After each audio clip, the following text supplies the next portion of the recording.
ये तो देखिए ना सरफराज ने सिस्टम है इतनी सब। बड़ी प्रेस कॉन्फ्रेंस की, 70 से शायद चैनल्स ने उनको कवर किया, और वो तो ऐसे प्रिंसिपल्स बातें कर रहे थे जैसे कि अदारे बहुत ताकतवर है और माफिया कमजोर है, लेकिन यहाँ पर माफिया जो है वो ताकतवर लगा है और अदारा कमजोर। मैं अगर आपको एक सच्ची बात बताऊं तो देखिए जवाद साहब, इसके ऊपर मैं मुख्तसर यही बात करूंगी कि अल्लाह ताला पकड़ कर लेते हैं। आप बिल्कुल सही कह रहे हैं कि कभी कभार कुछ माफिया ऐसे होते हैं जो बहुत ज़्यादा ताकतवर होते हैं।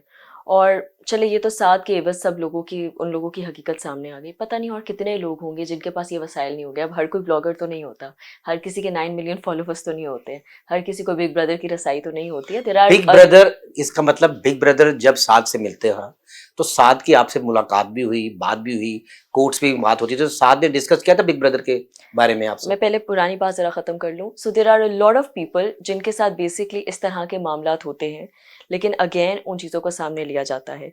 जैसे कि उन्होंने अपनी वीडियो में बताया कि वो ऑलरेडी वहाँ पे एफआईए के दफ़्तर मौजूद थे। इसका मतलब है कि वो सिर्फ़ साथ के लिए नहीं आए थे, वो वैसे भी इस तरह के इदारों में स्टोरी जाते को रहते प्रॉप हैं। कर रहे थे। नहीं, नहीं, वो इस तरह के इदारों में ऑलरेडी जाते रहते हैं, चाहे वो एनसीसीआई हो, चाहे वो एफआईए हो, चाहे वो और तरह के इदारे हों, और वो एक अपने तौर पे सर्विलेंस और चेक रखते रहे हैं, ताकि अगर उनको अंदाज़ा हो कि किसी के साथ भी कुछ हो रहा है। बट जिस वजह से इस केस ने अटेंशन ली थी, मैं आपको एक बड़ी ऑनेस्टली बात बताऊं, वो प्राइमरी रीज़न ये था कि 22 दिन से 23 दिन का जो फिजिकल रखा गया था, बड़े से बड़े टेररिस्ट का भी इतनी देर से फिजिकल नहीं रखा जाता सर।